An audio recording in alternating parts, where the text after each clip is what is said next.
Hay un coso que nunca da la cara, Dios berreta que está en ninguna parte, comodín que inventas para quejarte cada vez que te venden un buzón. Andá, contás en la Magoya. Buenas noches, ¿cómo están todos? Bienvenidos nuevamente a ¿Dónde está Magoya? Buenas noches, Cristian. Muy buenas noches, Walter. Un placer reencontrarme con usted. Yo también. Como todos los jueves en vivo, ¿sí? Ajá. Con una programación muy surtida de contenido hoy. Así es. Y los martes con este eco de reproducción virtual llamado repetición, ¿no es cierto? Así es.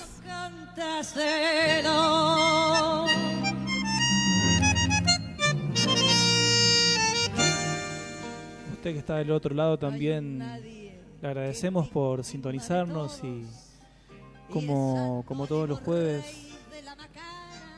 sírvase lo que mejor le gusta beber y quédese en compañía de nosotros. Cuando ves tanto crimen sin autor, anda, contás en la Magoya la de convoy que nadie te creyó.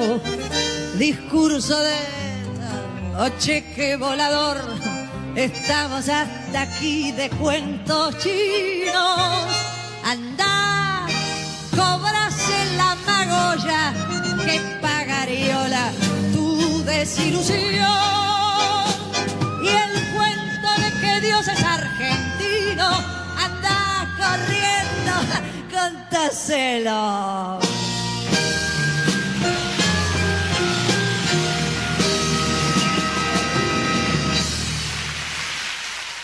¿Dónde está Magoya?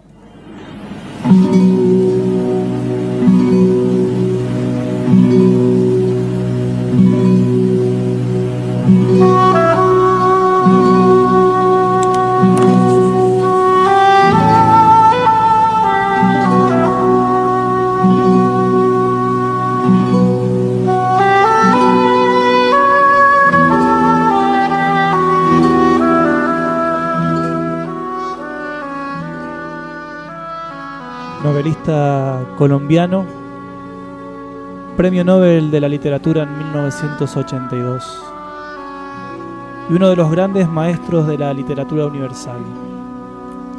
Fue la figura fundamental del llamado boom de la literatura hispanoamericana, fenómeno editorial que en la década de 1960 dio proyección mundial a las últimas hornadas de narradores del continente.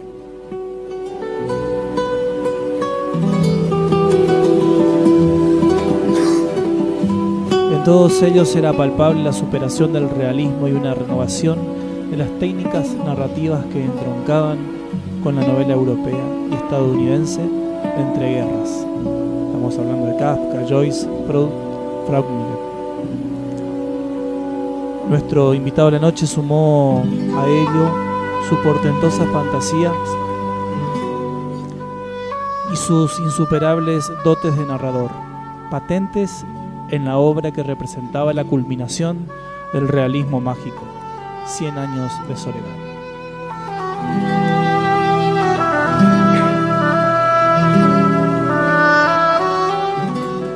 Estamos hablando de Gabriel García Márquez, ¿no es cierto?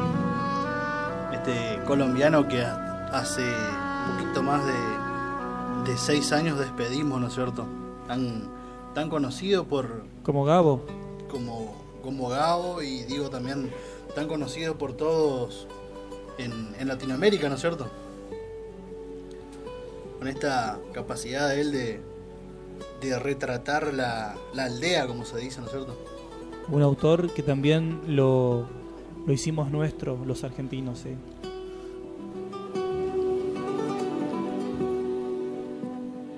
Y podríamos decir que él los hizo nuestros a nosotros por la posibilidad que tuvo de publicar acá, ¿no es cierto? Un gran editorial. Sí.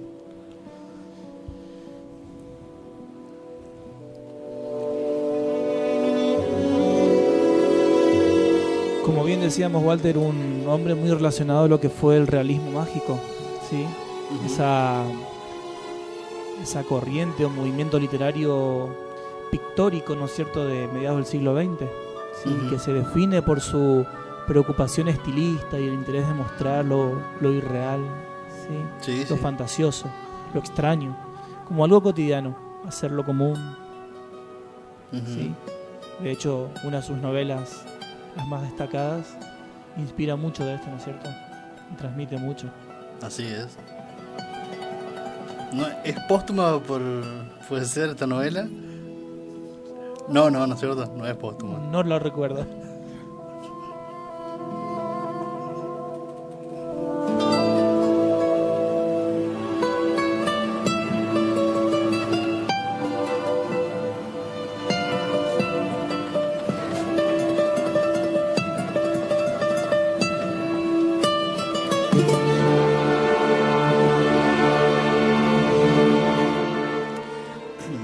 Bien, como te dijo una de esta novela, 100 años de soledad, ¿no es cierto? Larga novela que retrata la sucesión de los Buendía, ¿no es cierto? Y en aquel mítico Macondo, ¿no? Que, a decir verdad, no es más que su Aratacama natal, ¿no es cierto? Este gran escritor que entre el periodismo se pasó a la literatura magistralmente y se adaptó también a los cambios, ¿no es cierto? Porque fue uno de los primeros que enseguida adoptó la compu, la PC de escritorio para escribir, y por lo menos a su decir facilitó bastante la escritura, ¿no? Yo me imagino ya con el solo hecho de poder cortar, mover párrafos, ¿no? Cambiar de lugar algunas oraciones, es una gran ayuda la compu, ¿no es cierto? Imagínese usted tratando de reestructurar ideas y está con papel y lápiz. Hay otro obstáculo, hay una dificultad, ¿no es cierto?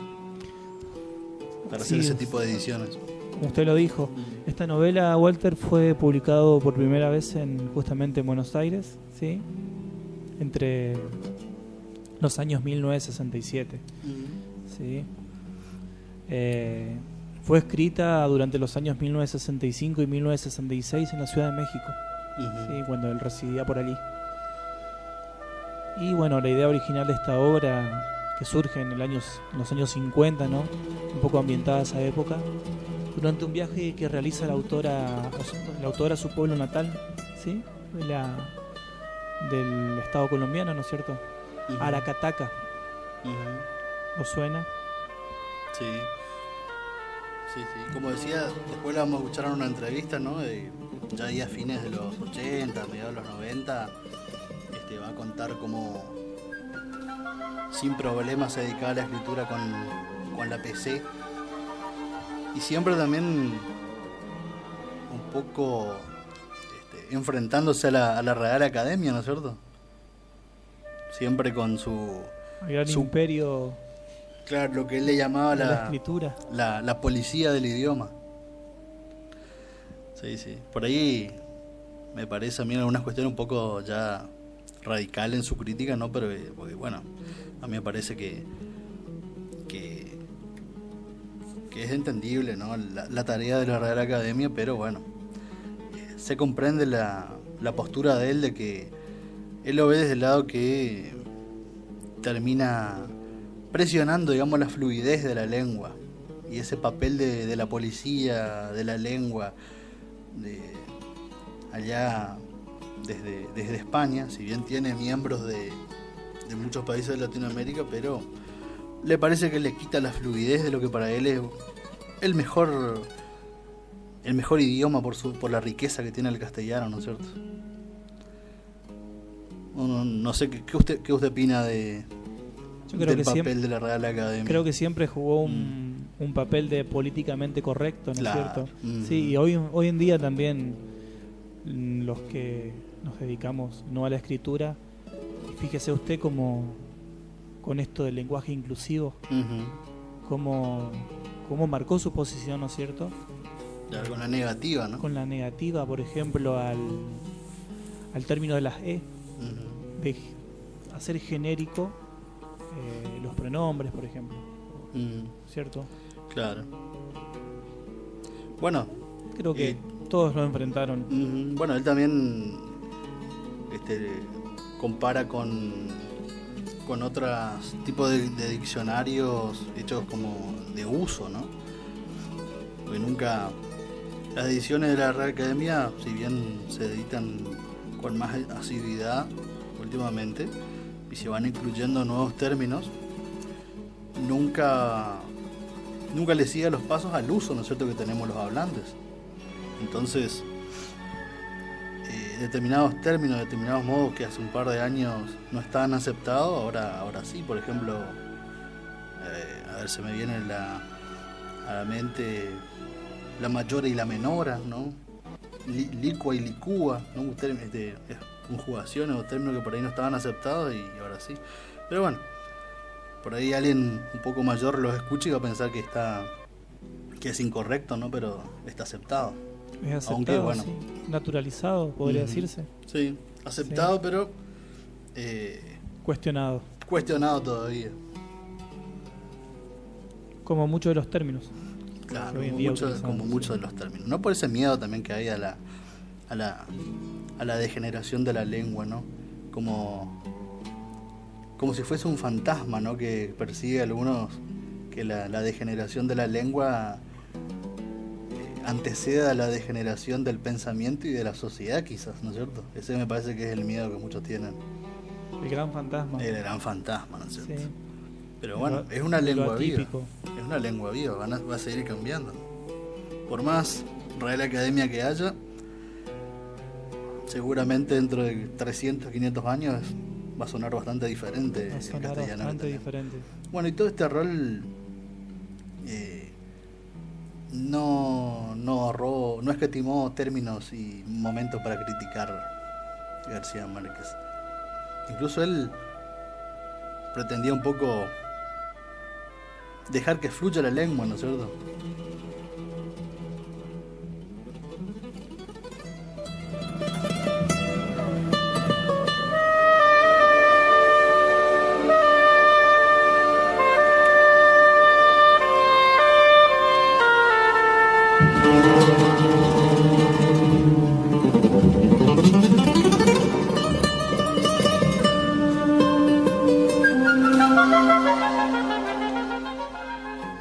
Bueno, también como usted dijo hoy, Walter, no solo fue escritor, sino también periodista, ¿no? Investigador en la comunicación. Y por ahí, ahondando un poco en el tema, nuestro personaje Gabo comenzó su carrera como periodista mientras estudiaba Derecho. Así que también tenía noción en lo que es materia jurídica. Esto en la universidad, ¿no es cierto? Estamos hablando entre 1948 y 1949, donde escribía para el diario El Universal de Cartagena, Colombia. Desde 1950 hasta 1952 también escribió una caprichosa columna en el seudónimo de Septimus, ¿sí? Para el periódico local del Heraldo. No sé si les suena por ahí, de Barranquilla. Sí, el Heraldo, aclaremos, era un periódico colombiano con sede en Barranquilla, que fue fundado en octubre de 1933 por Alberto Pumarejo. ¿Sí? Y bueno, es en la actualidad el diario de mayor circulación de la región del Caribe colombiano, para acotar, ¿no es cierto? Durante este tiempo se convirtió en un miembro activo del grupo informal de escritores y periodistas conocido, ¿no es cierto?, como el Grupo de Barranquilla, y que fue una asociación que fue una gran motivación e inspiración para su carrera literaria, trabajando con grandes figuras como José Félix Fuenmayor, Ramón Vinges, Alfonso Fuenmayor, Álvaro Céspedes Zamudio, Germán Vargas, Alejandro Obregón. A este último lo escuché hablar en algún lado. No conozco toda esta figura, Walter, pero bueno, entre otros, ¿no es cierto?, también Mario Santo Domingo, que fue un industrial colombiano que estuvo muy cercano también a nuestro invitado de la noche. Así que bueno, Gabriel García Márquez utilizaría a Ramón Vinges, que sería representante, ¿no?, como un sabio catalán, propietario de una librería de 100 años de soledad para poder expandir sus obras. Y bueno, esto, ¿no es cierto?, un poco entre el bagaje periodístico de nuestro autor. Igual, de todas maneras, cuando intentó publicar sus primeros libros, no le daban cabida a las editoriales colombianas. Si mal no recuerdo, con 100 años de soledad le pasó, y consiguió que acepten la publicación en Sudamericana, en Buenos Aires. Y bueno, le pidieron que envíe sus manuscritos, y fíjese, no tenía la plata suficiente para enviar, y lo envió en 2 tandas. Para poder publicar 100 Sí, años de soledad. para poder publicar. Esto en Buenos Aires, sí, como Sí, enviando a Buenos Aires, ¿no? Y bueno, y así es como contando a la moneda, mandó en 2 tandas. Si no recuerdo, fueron algo de 8.000 ejemplares aproximadamente. Sí, que era un número muy elevado, ¿no? Aparte, estamos hablando de un libro de ¿cuántas páginas? Creo que más de 400 páginas. Sí, casi quizás, sí. Sin falta, 600 también. Bueno, así entonces tuvo acogimiento, ¿no?, editorial acá en Argentina, que en ese entonces era de las mayores editoriales del mundo, ¿no es cierto? O sea, uno de los mayores centros editoriales y el más importante de habla hispana. Recordemos que en esa época estaba Franco en España estaba venía a menos, a México no le iba tan bien, y bueno, Argentina estaba en la punta, ¿no? Entonces era el país que le daba oportunidad editorial a muchos de los grandes escritores. Y así es como García Márquez comenzó a participar de lo que se conoció como el boom latinoamericano, como dijo usted, ¿no?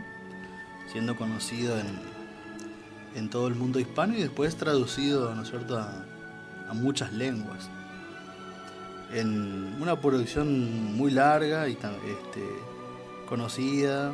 Seguramente muchos chicos en la secundaria habrán leído como por tarea, ¿no?, Un crónico de una muerte anunciada, ¿no?, y muchas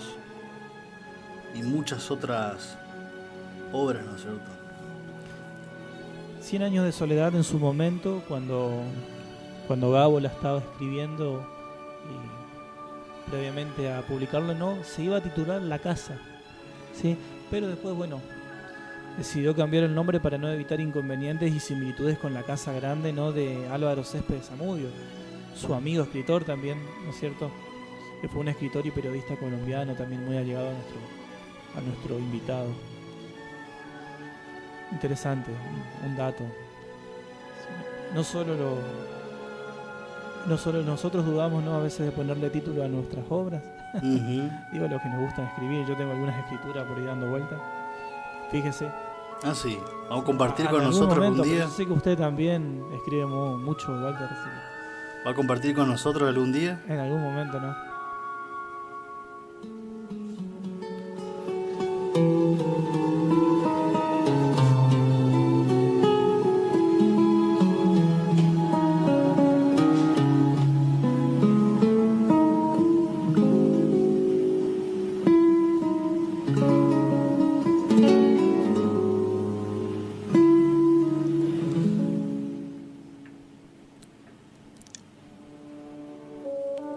Durante el fin de semana, los gallináceos se metieron por los balcones de la casa presidencial, destrozaron a picotazos las mallas de alambre de las ventanas y removieron con sus alas el tiempo estancado en el interior.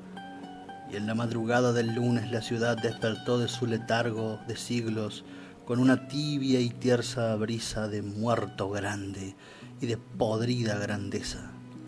Solo entonces nos atrevimos a entrar sin embestir los carcomidos muros de piedra fortificada como querían los más resueltos, ni desquiciar con yuntas de bueyes la entrada principal como otros proponían, pues bastó con que alguien los empujara para que se dieran en sus goznes los portones blindados, que en los tiempos heroicos de la casa habían resistido a las lombardas de William Dampier.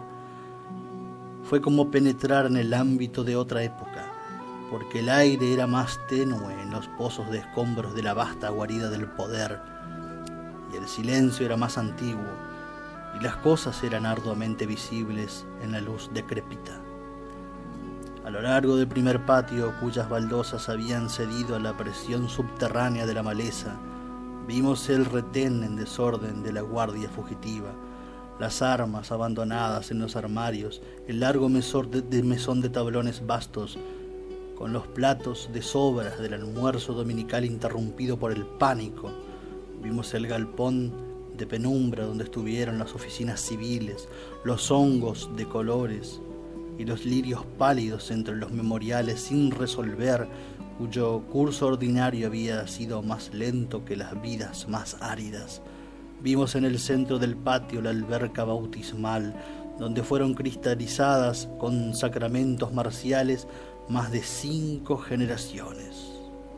Vimos en el fondo la antigua caballeriza de los virreyes transformados en cochera, y vimos entre las camelias y las mariposas de berlina de los tiempos del ruido, el furgón de la peste, la carroza del año del cometa, el coche fúnebre del progreso dentro del orden, la limusina sonámbula del primer siglo de paz, todos en buen estado, bajo la telaraña polvorienta y todos pintados con los colores de la bandera.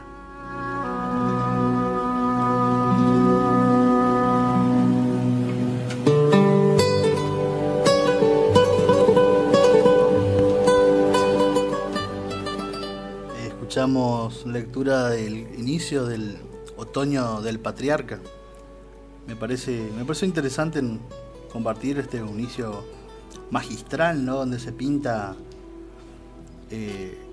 la penetración, digamos, en el ámbito del poder ahí de un magistral, de un, digamos, legendario dictador, ¿no? Que en un momento dejó de existir y la gente se encontró, ¿no?, con los despojos de quien una vez supo tener todo el poder, ¿no? Un anciano, ¿no es cierto?, que nos recuerda su edad. Y que en un momento no dispone tampoco de su educación escolar, ¿no? Y que fue instalado en el poder tras un golpe militar, financiado, ¿no?, por los ingleses y luego mantenido por los gringos. Todo un contexto muy politizado esta obra. Sí, ¿no? como ya dijimos una vez, la literatura latinoamericana está siempre marcada, ¿no?, por el momento histórico político, ¿no es cierto?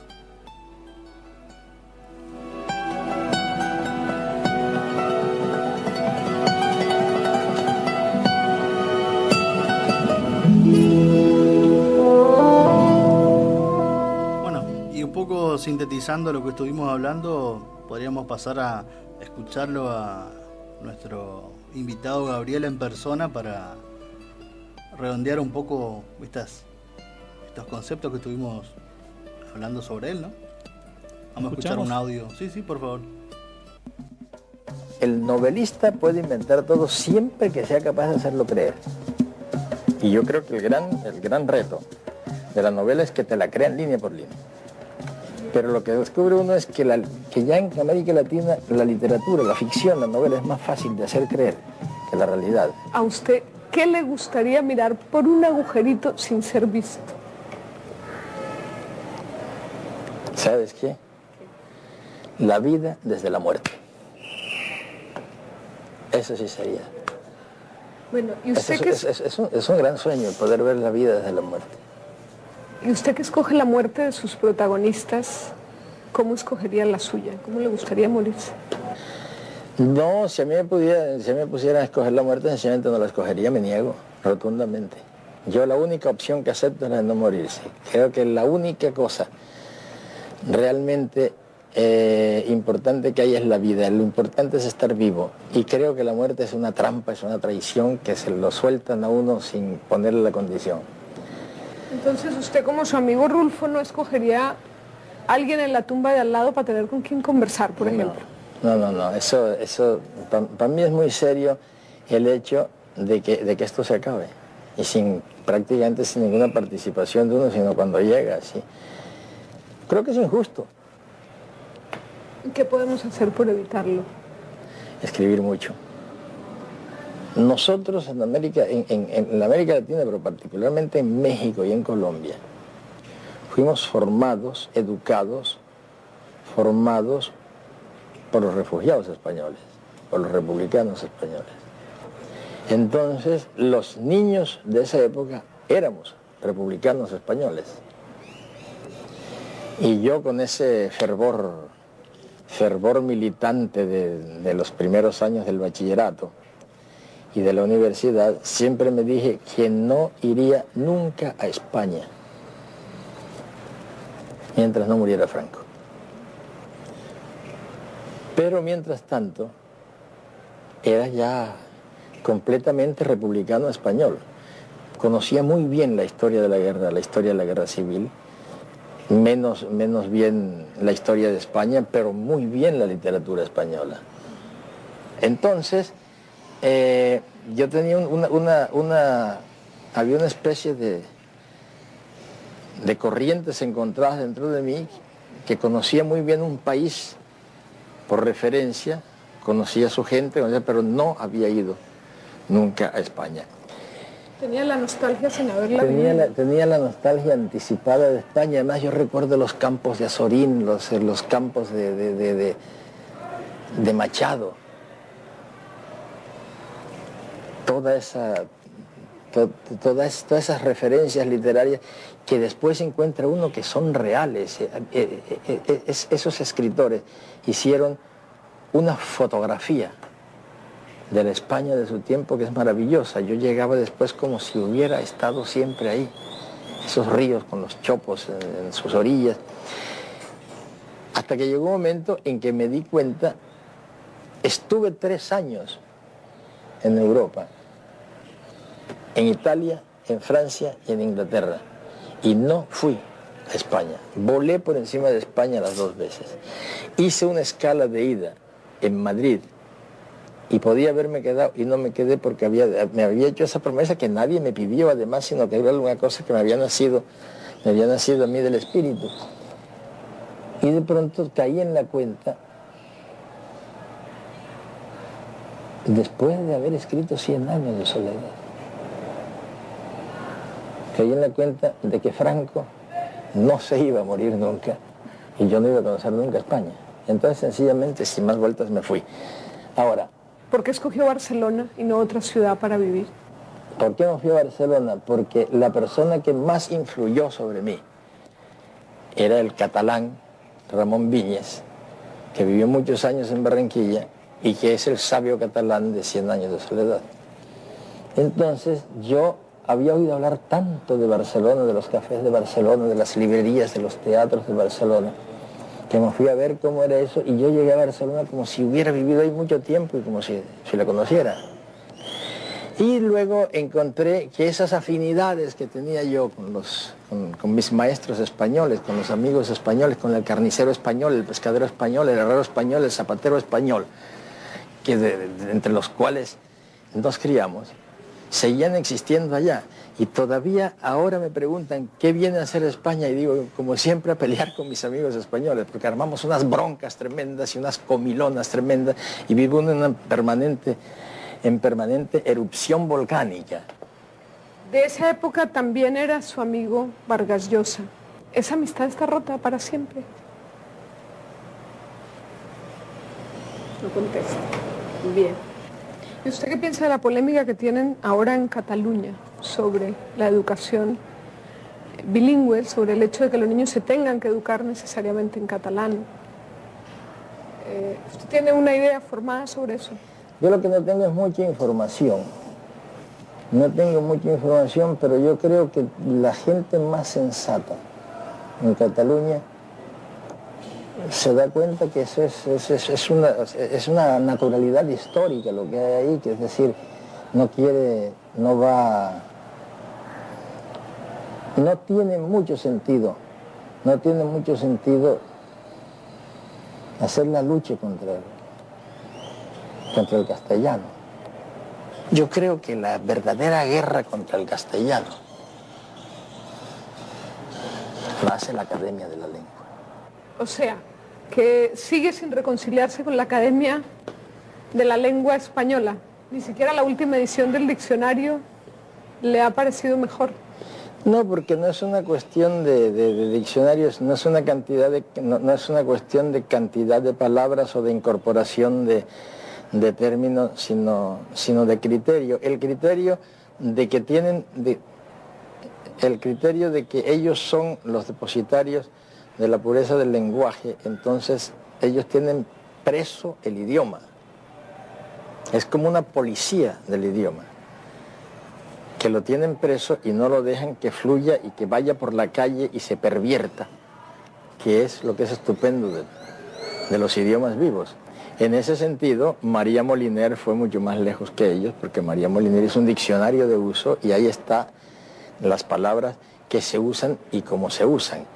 No es el que te digan que es un anglicismo, que esto no se debe usar así, etcétera, etcétera. Y eso que las academias, las correspondientes de los distintos países de América Latina han influido mucho sobre la española para que... ¿Lo han obligado a cambiar? Bueno, no, le han hecho tomar conciencia de que el castellano también son los americanismos. ¿Usted se sentiría más cómodo escribiendo en otra lengua de las que conoce? Yo no puedo concebir una lengua más rica, más maravillosa, más radiante que la lengua castellana, pero escrita con absoluta libertad. ¿Y usted seguirá escribiendo para la nueva tecnología? ¿No le tiene miedo? Bueno, yo escribo en computadora. Sí. Yo escribo en computadora desde todo el amor en los tiempos del cólera en computadora. A mí no se me haría raro que fuera la primera novela en español que se escribió en computadora. Y yo no sé si es por la edad o si es por la computadora misma, pero lo que yo sé es que desde que empecé a trabajar en computadora, mi promedio de libros, que era de unos 7 años, cada libro, está casi en 3 años cada libro. Yo creo que la computadora tiene mucho que ver con eso. Ya veo que usted no le tiene mucho miedo a la tecnología. Esas son las que le gustan. Un caprichoso es como su nombre lo indica, es una persona que es como una cabra, que empieza a dar de frentazos contra un muro hasta que pasa por ahí. Yo creo que yo me doy en el muro una vez y paso por la puerta. En ese sentido no soy caprichoso. Es que yo sé exactamente lo que quieren decir, pero no es caprichoso, es otra cosa. Es como qué, no, pero admite que no le gusta que le lleven la contraria. A nadie le gusta que a nadie le gusta que le lleven la contraria, pero gracias a los amigos que yo reconozco como amigos y como buenos críticos literarios que me llevan la contraria, leyendo mis originales, gracias a eso yo puedo salvar muchos de mis libros. Sí, todavía comparte literariamente la corrección de sus libros con los amigos. Ah, sí, claro. Sí, pero ¿a quién le gusta leer en la contraria? No, a nadie, pero hay a quien le molesta más que a otros. No, a mí no me molesta más que a otros. He aprendido mucho de los que me llevan la contraria. ¿Consiguen perturbarlo las críticas de los críticos literarios, los comentarios?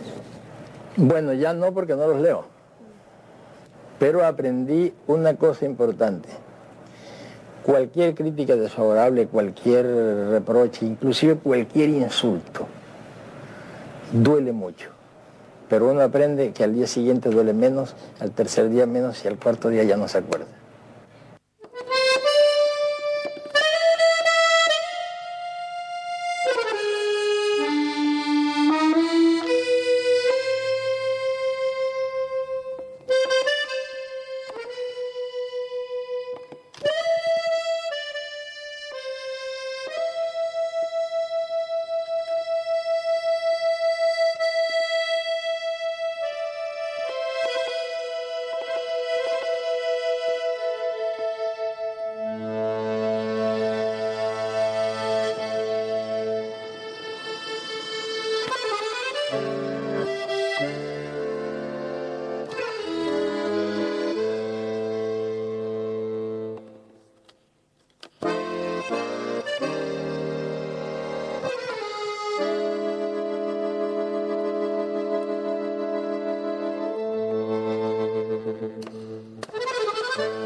Fantástica entrevista, ¿no? Ujú.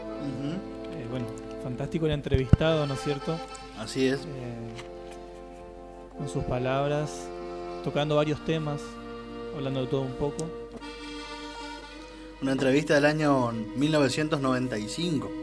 Ahí lo escuchamos confesando su uso de la computadora, ¿no? Pero ya venía, sé que hace unos cuantos años, no sé. Su afinación con la más de tecnología. 5 seguramente, sí. Sí. Usando esas primitivas computadoras de la época, ¿no? Su amor por el castellano hispano, ¿no? Sí. Americano. Y bueno, ahí algo dijo, se extendió un poco sobre su crítica a la Real Academia, el uso de la lengua, el rol de policía del idioma, como dijo ahí, ¿no? Justamente lo que hablábamos hoy, ¿no, Walter? Uh-huh. Imperdible. La verdad que no podíamos no recordarlo a García Márquez en nuestros programas y no podía faltar. Sí. Un hombre también comprometido desde la literatura con la militancia y el pueblo, ¿no? Sí. En todas sus formas. Sí. Por lo menos en lo que se refiere a pintar la aldea, ¿no es cierto?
No.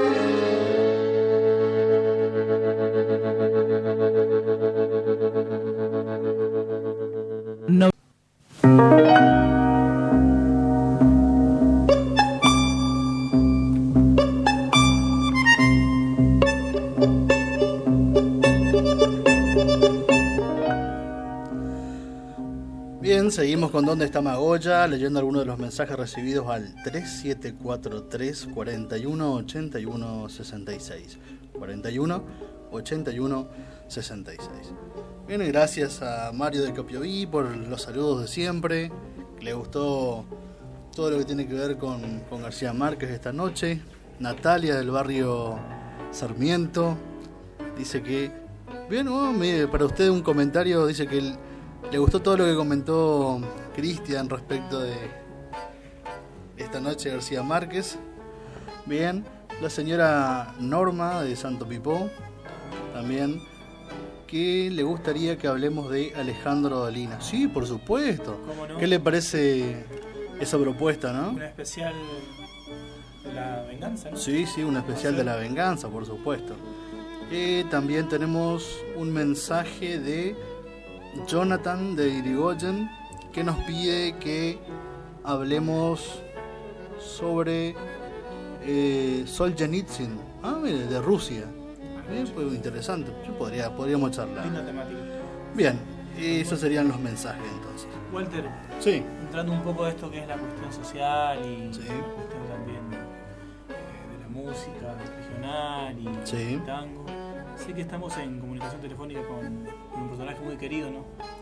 Sí, estamos en comunicación telefónica con Juan Bautista Pérez Colman. Buenas noches, Juan Bautista. Buenas noches, un gusto escucharlos y más que nada agradecerles por la oportunidad que me permiten de ¿Dónde estarán? ¿sí? Un placer Sí. estar con vos en el aire, Juan Bautista. Muchas gracias por tu tiempo. No, por favor. Creo que cuando hay que dar nuestra cultura y lo que sentimos en realidad los que somos músicos, y tenemos otras lides, se diría en la vida, tenemos que dejarlo en este plano para que otros lo tomen y si les sirve, bienvenido. Bien, te damos entonces la bienvenida. ¿Dónde está Magoya? Nos comentó acá Cristian que solés escuchar el programa, ¿no es cierto? Escucho porque tienen un nombre muy sugestivo. Vos no te olvides que infinidad de veces nos han dicho, principalmente a los que somos cantores, ¿viste? Lo que nos gusta la música, pero anda a cantarle a Magoya, te dicen, ¿viste? Y entonces es como ofenden a Magoya. Yo digo, a ver, los que hemos mamado el tango de chiquito, yo ahora hago folclore, pero los que hemos mamado el tango de chiquito, no te metas con Magoya, cuidado. Así que... Juan Bautista, justamente sabemos que fuiste un gran bailarín de tango y tengo entendido por los rumores de amigos de la zona, me dijeron, preguntale a Juan Bautista que él bailó en San Telmo. ¿Es así o no? Bueno, te explico. Yo crecí, soy nacido en la provincia de Entre Ríos, precisamente en Ibicuí, que son las islas de Ibicuí. Vos ni bien pasás, ahí brazo largo, ni bien pasás, ya te encontrás con la isla de Ibicuí, que es la primera porción de islas de Entre Ríos. Ahí al año y medio, por supuesto mi madre vino a los Buenos Aires a buscar trabajo y bueno, y a poder darnos el pan de cada día. Y ahí me crié en los conventillos y los caserones inmensos que tenía San Telmo y Montserrat, y esto es hablar de Capital Federal. Y por supuesto que lo que se mama en los conventillos, donde están todas las culturas. ¿Y sabes por qué están todas las culturas? Porque está el polaco, está el tanguero, está el cordobés, el chamamecero, están todos de todas las provincias que fueron a buscar su conchavo, como quien dice, su trabajo para darle de comer a su familia. Y eso enorgullece, ¿viste? hemos vivido historias fuertes, ¿sí? Los que hemos empezado de muy, pero muy abajo. Pero no hablemos de pálidas, hablemos de cosas alegres y de ejemplos, más que nada, ¿sí? Y sobre el baile, sí, hemos hecho baile, a mí lo que más me gustaba era cantar, ¿sí? Y en los conventillos, bueno, cantábamos y bailábamos. Y a mí me decían, Juancito, cantaste un tango. Y yo digo, bueno, ¿cómo no? Digo, sabía 2 tangos solo. Todavía me acuerdo, no lo voy a decir porque no estamos para cantar, sino para narrar. Somos narradores de una actividad que hemos vivido. Y bueno, pero ahí se armaba también el bailongo, no solo chamameo, balseado y tangos, milonga, todas esas cosas, ¿eh? Y yo cara dura joven, no cara dura viejo, ¿eh? Cara dura joven me prendía. Y unos pasitos salían, ¿viste? No fui a academia a ningún lado. Digamos que yo soy una especie de autodidacta, más que nada por el ritmo que tiene el hermoso tango. Y hablo del tango que se baila, ¿eh? Porque después tenés el tango cadencioso, tranquilo, para escuchar, el tango que homenajea a la dama, ¿sí? Entonces las letras son hermosas. El tango antiguo, Malena canta el tango como ninguna, y en cada verso pone su corazón. Fíjate qué letra, Homero Mansi, un adelantado de la época, santiagueño el amigo, ya se nos fue también. Pero bueno, podemos contar muchas cosas y el programa no te va a encantar, hermano. Pregúntame lo que quieras. Tenemos tiempo igual, ¿eh? Tenemos tiempo. Bueno. Igual el teléfono sabe que lo tengo calentito en la oreja.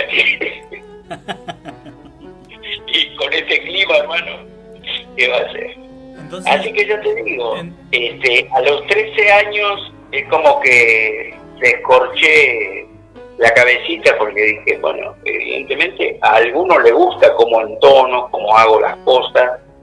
Siempre metí la pasión, las ganas y la fuerza, porque considero que son valores muy importantes. Y a través de la vida incorporé lo más importante que tiene que tener el ser humano: respeto.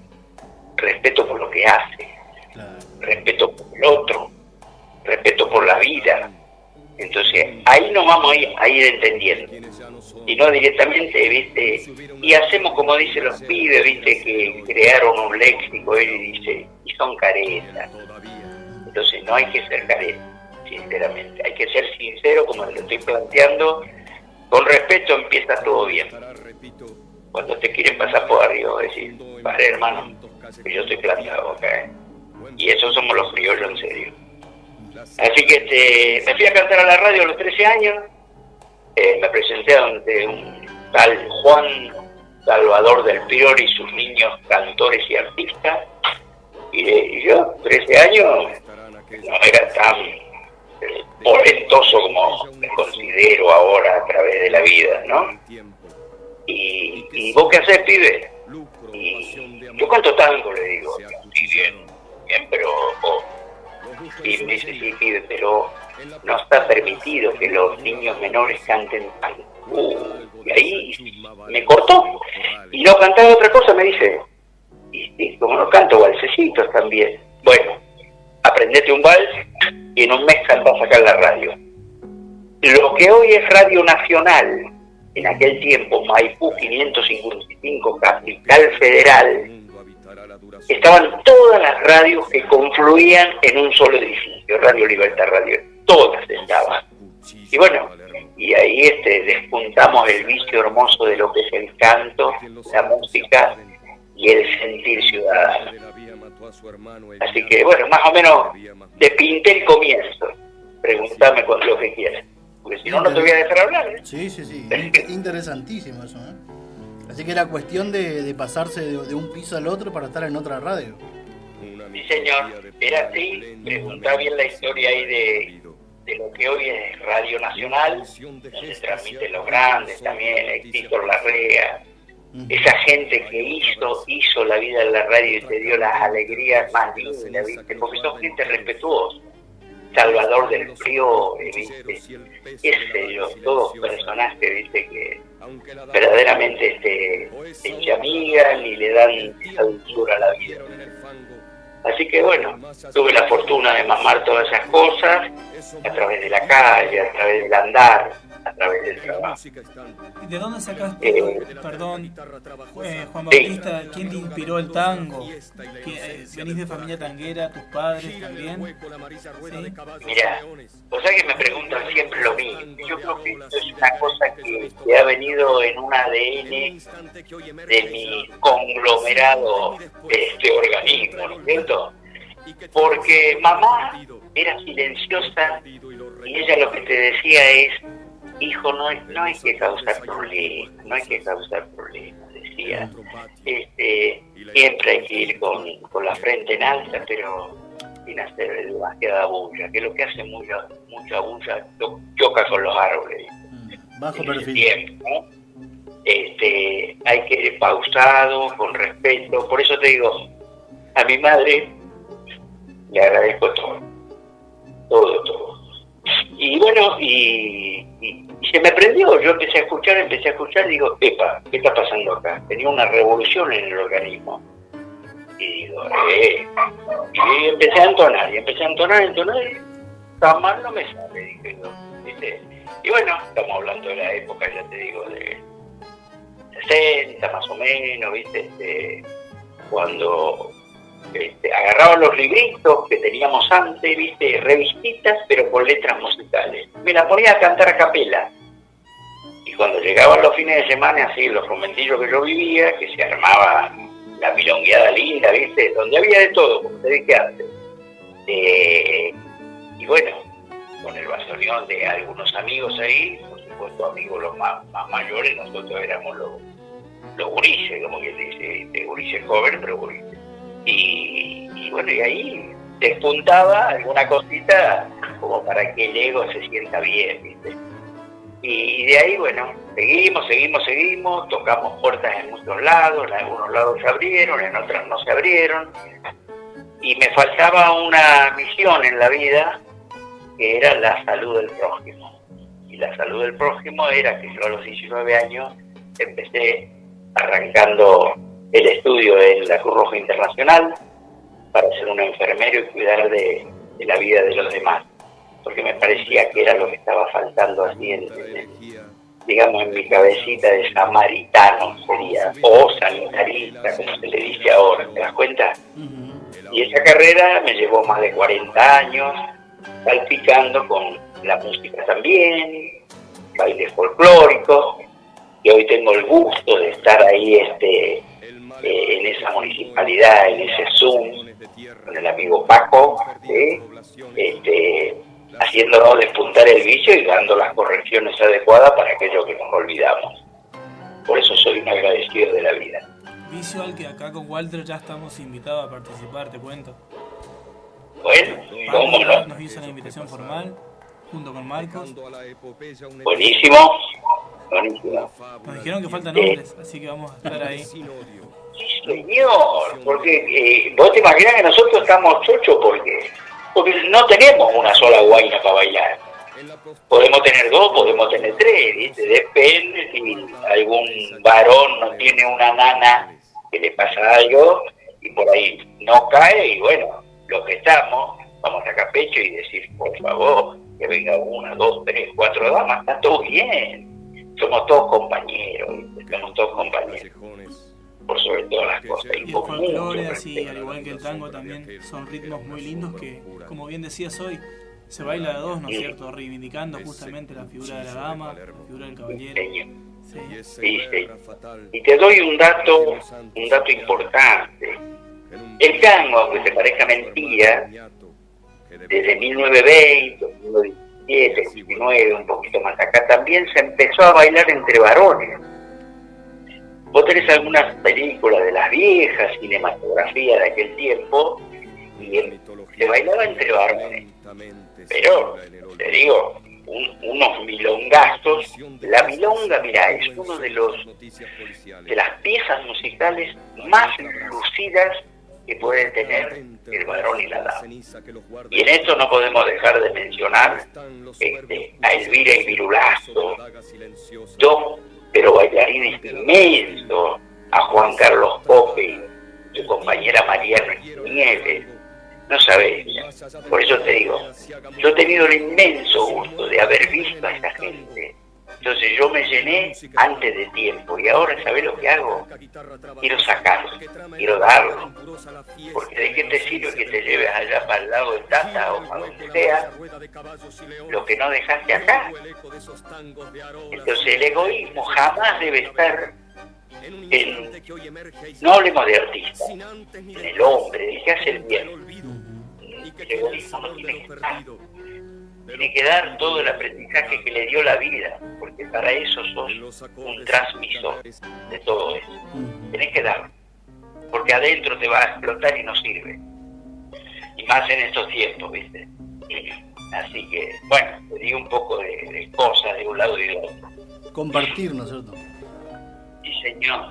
Compartir, ser solidario. Vuelvo a lo de siempre. Ser respetuoso. Hoy estamos en una complejidad mundial donde verdaderamente tenemos que cuidarnos unos a otros. Pero tenemos que cuidarnos así, como si no hubiese habido COVID. También nos tenemos que cuidar del H1N1, de la hepatitis, del SIDA, de un montón de cosas. Entonces, ¿cuál es la premisa? ¿Cuál es el mensaje? Sé higiénico. Sé siempre muy higiénico. Lava las manos, o sea, lo toque donde toque, no importa si hay COVID. Pero así en todo tiempo, porque ¿sabés qué?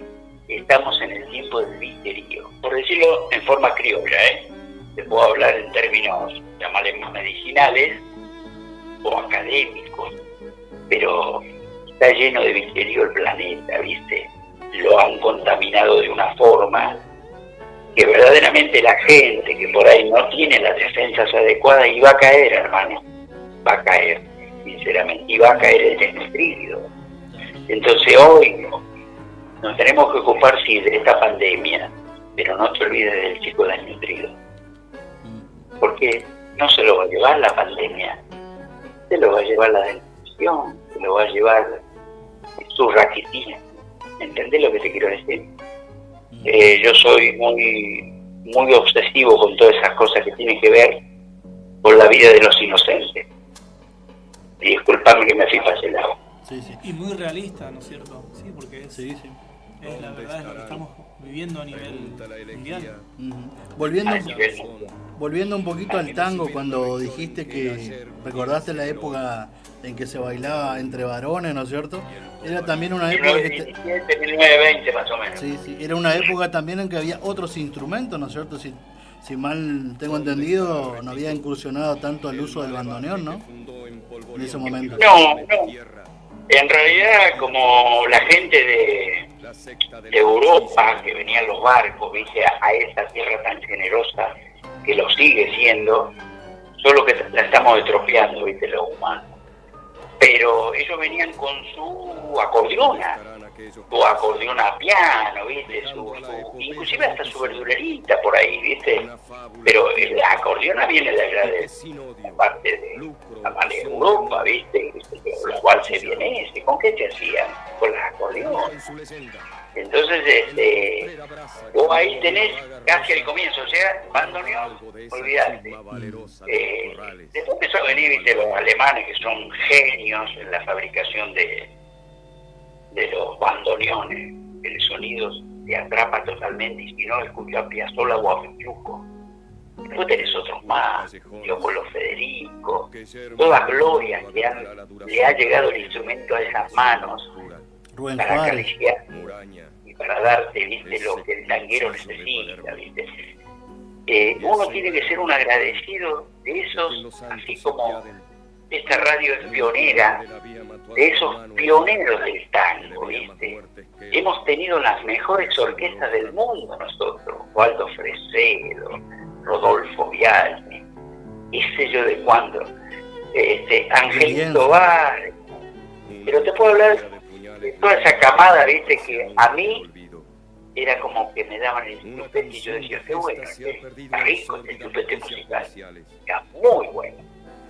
Entonces, ¿viste? Sigo siendo un agradecido, sigo siendo. Y después los cantores Los cantores ni hablar. Nosotros hemos tenido el mejor cantor del mundo. Por eso te dicen que cada vez canta mejor. Aunque él nació directamente en Cádiz. Pero Gardel es inmortal. Desde que hizo El día que me quiera, y vos ves la ductilidad musical que tiene ese tema y la letra en sí, ya estás elevado. Bueno, yo no puedo hablar mucho porque me apasiono, ¿viste? A mí hablarme de música y chau, listo. Te lleno cualquier cosa. Ay, Dios mío. Bueno, amigo, ¿qué pedís? Bueno, ahora estamos, justamente, siempre colocamos alguna pieza de Piazzolla nosotros acá. Por favor, no me digas que vas a poner Adiós Nonino porque me pongo a llorar, o si no, Balada para un loco. Vos sabés que Piazzolla integraba la orquesta de Aníbal Troilo Pichuco, y era uno de los arregladores junto con Pichuco de toda la temática musical que ellos daban al público. Piazzolla es un extraterrestre. O sea, evidentemente era tango de avanzada lo que él hacía, era otra cosa, pero la ductilidad musical, el exquisito nivel de música que te tiraba, yo decía, me hace elevar de una forma que, por Dios, seguí tocando, hermano. Se cruzó con Gardel en una película, Piazzolla. Sí, señor, cuando era chico. Sí, que Rubias de Nueva York, ¿no es cierto? Sí, señor, y que él hizo como un vendedor de diarios, y así, medio guau, como dicen acá, ¿viste? Sí. Medio guaucito, ¿no? Pero bueno, ¿sabés lo que es salir al lado de Gardel? Claro, esto es, salir al lado de Gardel es como decir hoy, y hablando de voces, y no haciendo comparaciones, que vos agarrás y yo, por ahí, Mercedes me invita a cantar y me dice, Mercedes la que se nos fue, ¿no? La mejor voz argentina también femenina, para mí, Mercedes Sosa, me dice, Ponchito, venía a cantar conmigo que acá la rompemos, pero Mercedes, y acá la quiaca te sigo. No hasta allá porque todavía tengo parte de la misión que no completé. ¿Me entendés, hermano? Entonces, viste, cuando uno tiene esos valores y lo ha mamado tanto tiempo, lo único que podés dar es el bien, siempre el bien. Da el bien. Y si no, te voy a dar la última que nos dijo el gran Potro Guarani. Tirá buena que vuelve. Tirá buena que vuelve, hermano.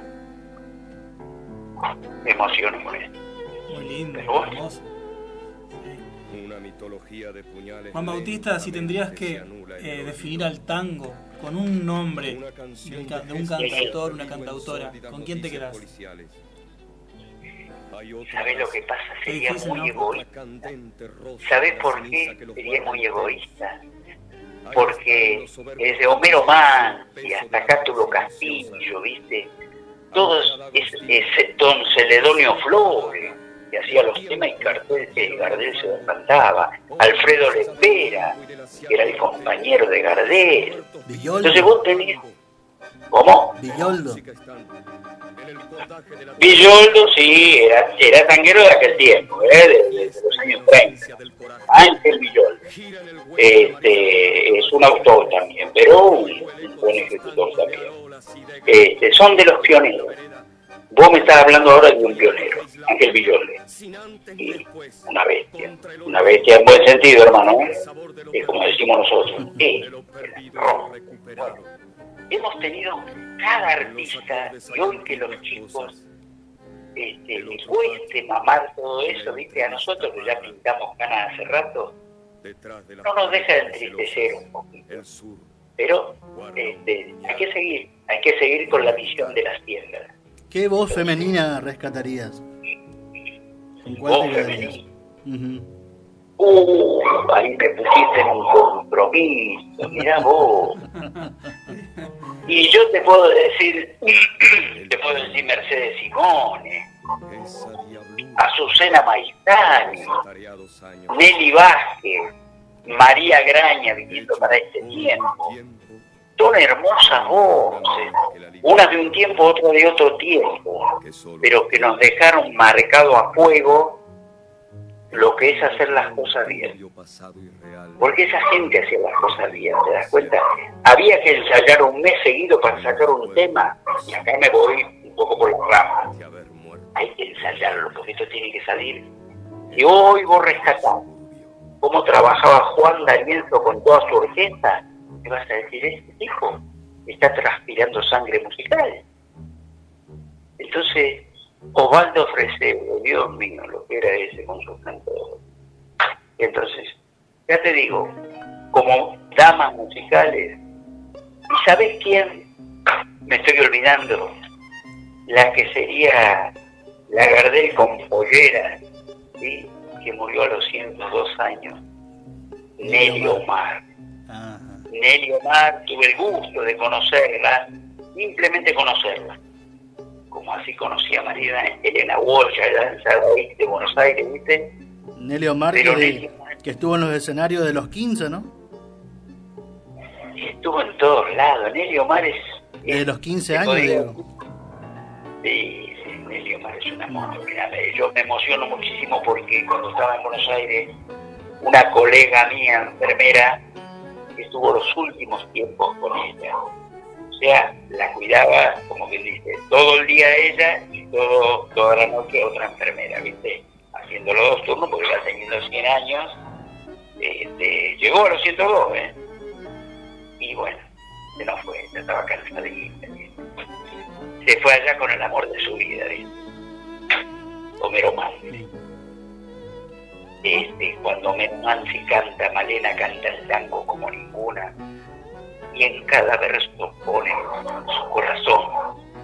Esa es Nelly Omar. Cuando te dice a Yuyo de suburbio, su voz perfuma, Malena tiene pena de bandoneón, hermano. ¿Sabés lo que es eso? Tremendo. Se me erizó la piel. Sí. Muy lindo. Queremos cerrar el bloque escuchándote cantar, porque sabemos que cantás, nos contaste que cantaste en tus tiempos, así que... Y en el tiempo. Y en el tiempo, ¿viste? Uno de tus tangos más recóndos. A capela. A capela, entonces. Y bueno, vamos a hacer un poquito de esa Malena, así, ¿no? Las letras las tengo medio perdidas porque ahora me estoy abocando un poquito más a la parte folclórica, ¿viste? Claro. Y entonces podemos hacer algo de aquel tiempo que dice: del barrio La Mondiola sos el marrana y te bate en garufa por lo bacán. Tenemos más pretensiones que Bataclana, que hubiera hecho suceso con un gotán. Durante la semana meta laburo, el sábado a la noche sos un doctor, calzas la polaina y el cuello duro, y te mandas para el centro rompedor, garufa, puta que sos divertido, garufa, ya sos un gato perdido. Tu vieja dice que sos un bandido, porque dicen que te vieron la otra noche. ¿Dónde? En el parque japonés. Ahí termina. Tremendo. Un placer. Claro. Este es un tema que se llama Garufa y habla muchas veces, ¿no? Palabritas en lunfardo, y a mí sinceramente yo lo pido de corazón, lo pido, Tiene que aprender el criollo de todos lados, el lunfardo, porque es hermosísimo, mira. Así como acá hay que aprender en enviar, ¿sí? No sé si lo dije bien y pido disculpas si lo digo mal. En cada lugarcito que pisamos respetemos lo que se llama, lo que se mamó de allá en Capital o Buenos Aires desde la adoquín, y acá desde la Tierra Colorada, y en Corrientes también lo mismo, ¿viste? El guaraní, y a todas esas cosas, ¿viste? Esas lenguas no se tienen que perder, y no debe dar vergüenza, ¿sí? Vergüenza robar, hermano. Y ahí me quedo, ¿no? Y ahí me quedo. Y todos juntos hacemos Argentina. Por Sí, supuesto. señor. Sí, señor. Respetemos a Argentina, amemos a Argentina, luchemos por nuestra Argentina. Sin versos, pero con verdaderos esfuerzos de criollo, de argentino que ama su país, que no se quiere ir, pero que los gobernantes tomen ejemplo de que los esfuerzos lo estamos haciendo la gente de trabajo siempre. Siempre. Es mi mensaje. Muchas gracias. No, ha sido un gusto, te agradezco de corazón que me hayas permitido expresar mi sentimiento en serio. Bueno, Gracias, y te este agradezco es nuevamente. nuestro humilde lugar también acá en Donde está Magoya, rescatar estas fotografías, si se quiere, y haciendo aportes también de la cultura tanto jardinense, misionera y argentina en general. Muy bien. Bueno, cuando quieras yo te hago una visita y hablamos un poquito más si querés, pero no te quiero robar programa porque tengo demasiado bagaje histórico en esta memoria que por ahora viene linda la mano, ¿viste? Esperemos que Al y Park no me vengan persiguiendo, ¿viste? Porque don Alzheimer y don Parkinson a veces te quieren atacar, ¿viste? Entonces yo siempre digo lo mismo, es un chiste medio feo, pero no importa. Sí. Que Al y Park ni siquiera se escondan, porque si no los saco patada, ¿viste? Así que es una chanza. Bueno, amigo. Bueno, muchas gracias y un placer por haber compartido este tiempo con nosotros. Un abrazo. Un abrazo y el placer verdaderamente ha sido mío. Y saludo a esa gente hermosa de la radio, ¿sí? Gracias, muchas gracias. Y hasta cualquier momento. Estuvimos escuchando en comunicación telefónica con Juan Bautista Pérez Colman. Por cualquier mensaje se pueden comunicar al 3743 41 81 66. ¿Dónde está Magoya?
¿Dónde está Magoya?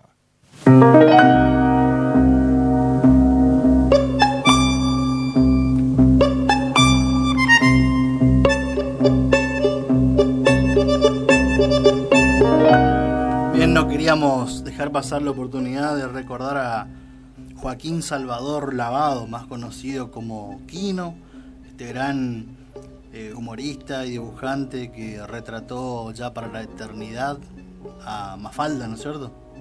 Nuestra conocida niña tan volcada desde el sesgo humorístico a realizar la mirada crítica social, ¿no?, sobre lo que sucedía en Argentina y el mundo, ¿no es cierto?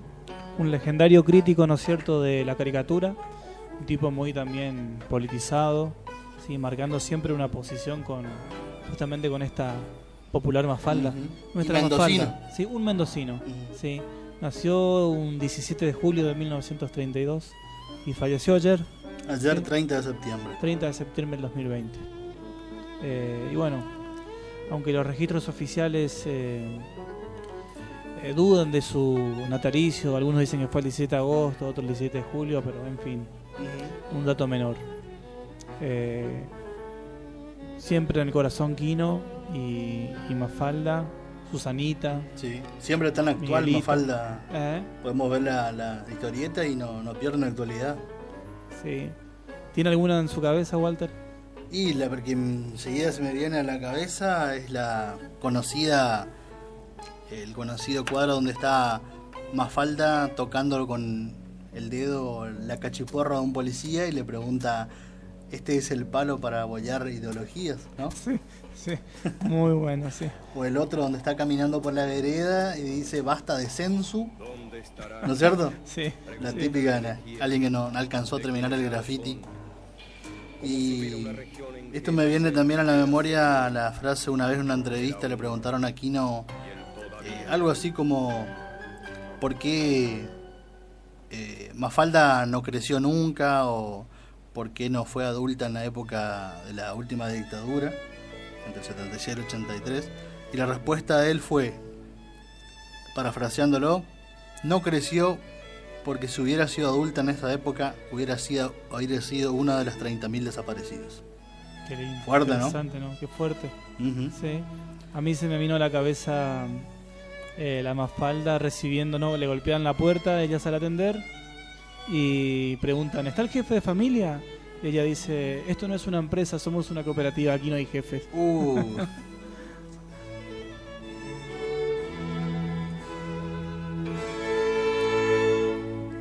Bueno, y con estos cuadros, entonces, como dijimos recién, no pierde nunca actualidad, ¿no es cierto? Por más que algunos hayan sido hechos hace más de 50 años. Más de 50 años de historia, ¿no? ¿Tenemos un audio? Vamos a... Déjeme buscarlo un segundito y lo tenemos. Como dijimos, Quino nació en la provincia de Mendoza, en la localidad de cerca de Luján de Cuyo, puede ser, ¿no? En sí. Las cercanías.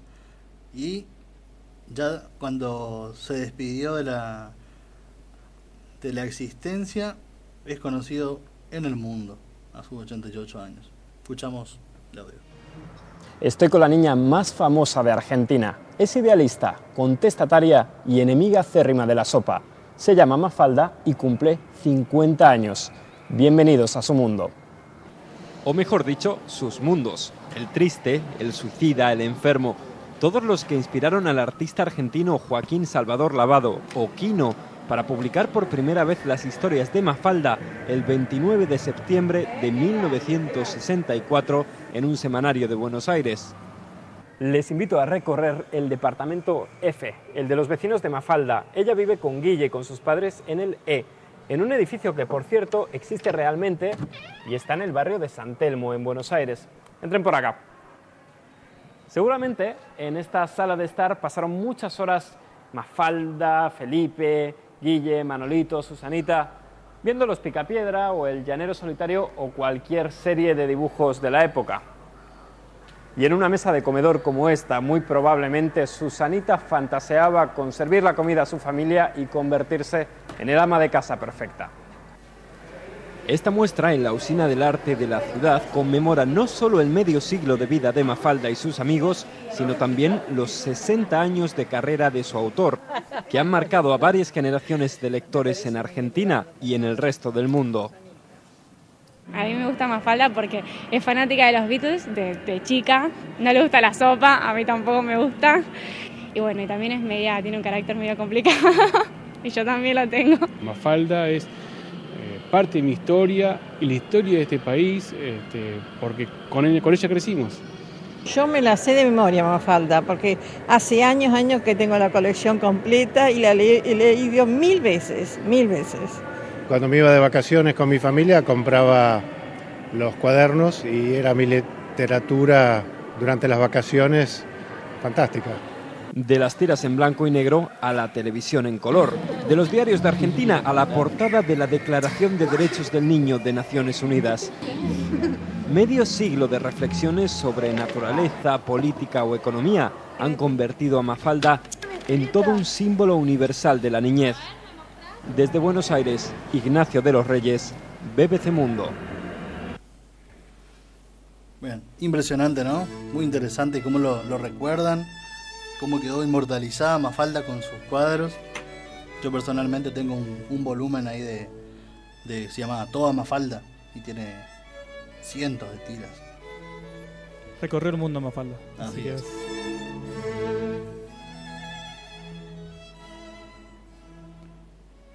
Otro tema, Walter. Otro tema. Sí. También. ¿Cuánto hemos escuchado algunas veces, ¿no?, hablar de las sonceras argentinas, ¿no?, de Jauretche, recorriendo algunas frases comunes, ¿no?, que se vayan todos. Típico sonso argentino, ¿no es cierto? Así es.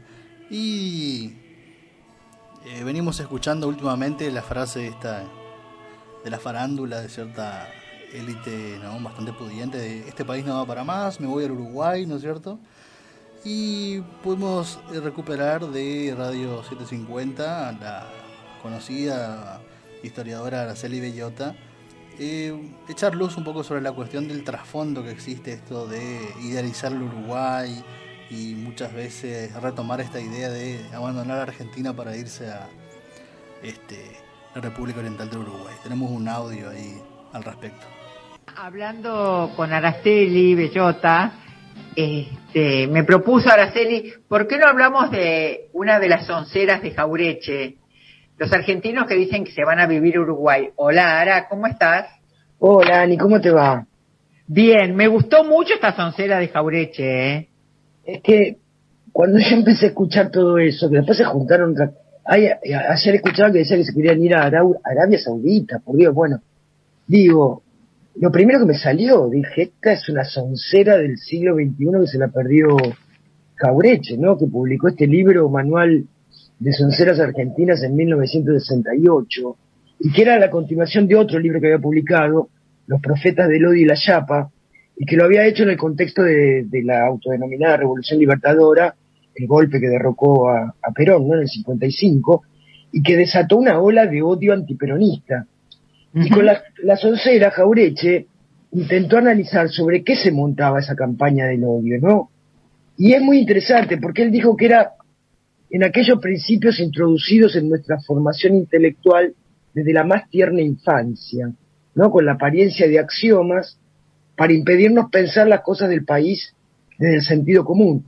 Y dijo que había sonceras de todo tipo, políticas, históricas, geográficas, económicas, culturales, y también dijo que en general cada una de esas sonceras tenía un prócer que la respaldaba, porque él dice que la madre de todas las sonceras es Civilización o Barbarie, que obviamente la respaldaba Sarmiento. Y bueno, y decía que la fuerza de las sonceras no estaba en el arte de la argumentación, porque la verdad, las sonceras lo que hacen es excluir la argumentación. Se expresa ese pensamiento, ese axioma, y su eficacia está en que no haya discusión. Ese es el centro, digamos. Y la soncera solo es viable si no se la cuestiona. Y acá estamos, me voy a vivir al Uruguay. Entonces yo a los jóvenes empecé a analizar. A ver, ¿quiénes dicen que se van a vivir al Uruguay? Susana Jiménez, Juanita Viale, por ejemplo, o gente de ese estilo, es decir, gente podrida en plata que podría vivir en cualquier parte, aunque también en la Argentina. Y después Montevideo, además, está considerada como una de las ciudades más caras de la región. El costo de vida es el doble de la Argentina, Ani. Pero bueno, te dicen ellos, en Uruguay hay seguridad. ¿Y sabes qué? Uruguay ocupa el 4º puesto en América del Sur en número de homicidios, detrás de Venezuela, Brasil y Colombia. Y después, lo último, a ver, Uruguay es un país de 3 millones de habitantes, la misma población de hace 30 años. ¿Qué pasa? ¿No se muere ni nace gente en el Uruguay? No. Pasa No, que... se van. Exacto, hay más de medio millón de uruguayos viviendo fuera del Uruguay, y muchos de ellos en la Argentina. Flor de Soncera, si los uruguayos se siguen yendo del Uruguay, pero los argentinos, una vez que se instaló el gobierno de Alberto, se quieren ir a vivir a Uruguay. Bueno, ¿qué hay detrás de todo esto? Una vieja costumbre argentina, de cierto sector social ligado casi siempre a lo antipopular, que han usado al Uruguay como sitio de conspiración. Esto fue desde la época de Rosas hasta el antiperonismo desde los primeros gobiernos de Perón. Mira, la Comisión Argentina, como se llamaba el grupo formado por los exiliados en tiempo de Rosas, fue la que conspiró en contra de su gobierno.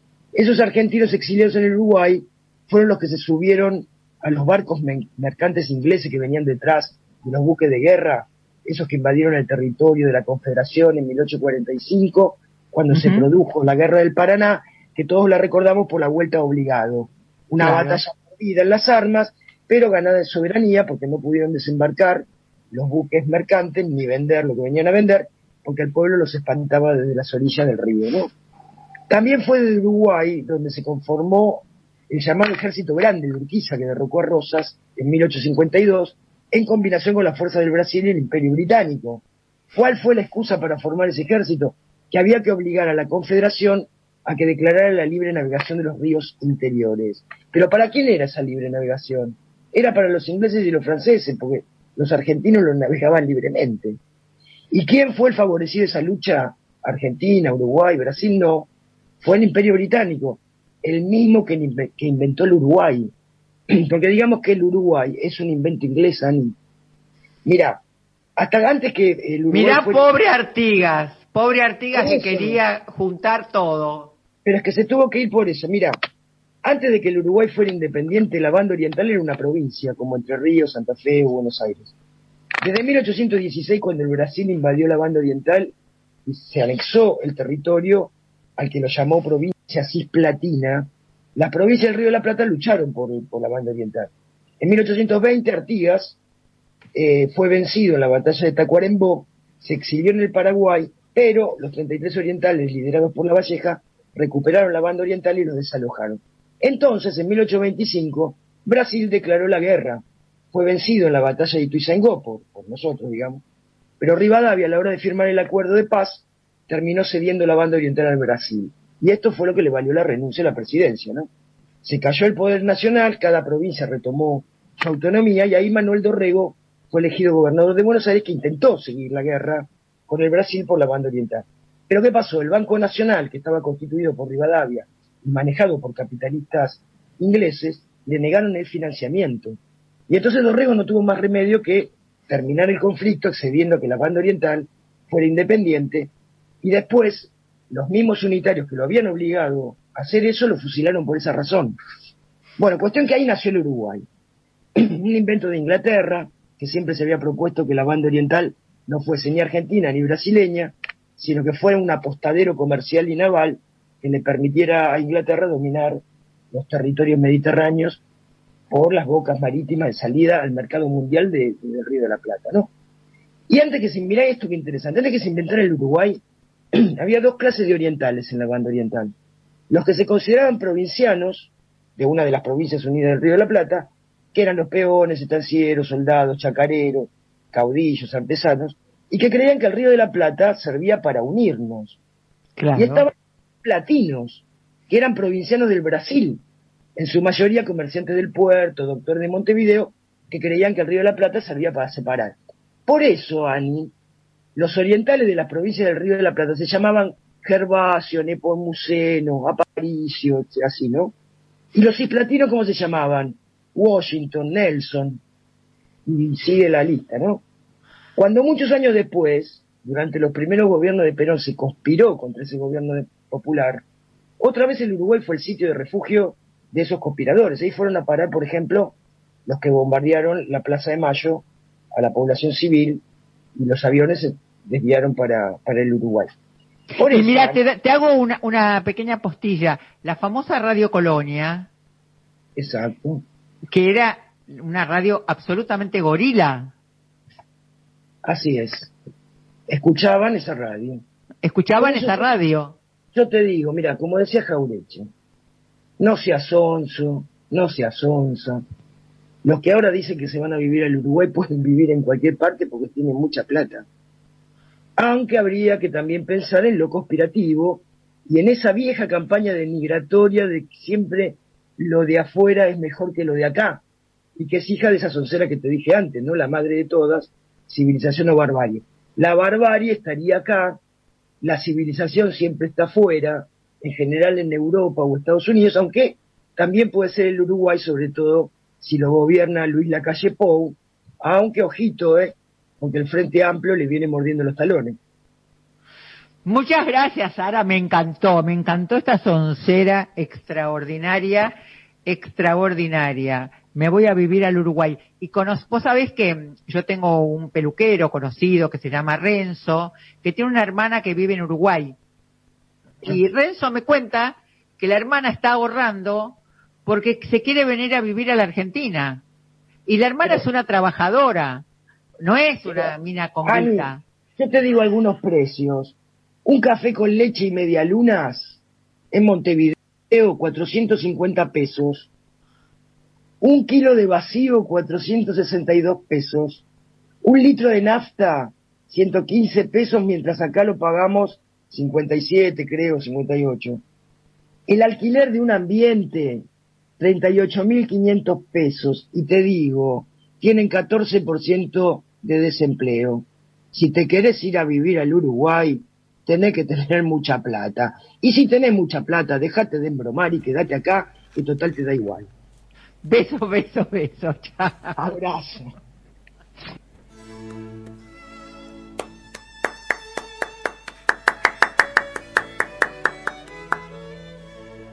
Esta infinita costumbre, ¿no es cierto?, de que lo de afuera es mejor. Sí. ¿No es cierto? Fantástico este fragmento de Bellota con el compañero, impresionante, ¿no?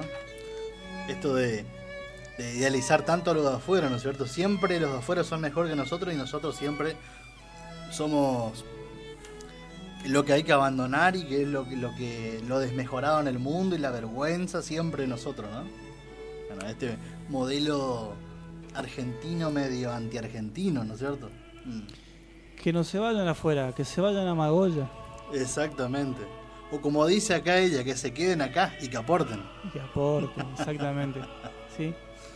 Y como decía hoy Juan Bautista, salimos entre todos, ¿no? Con solidaridad.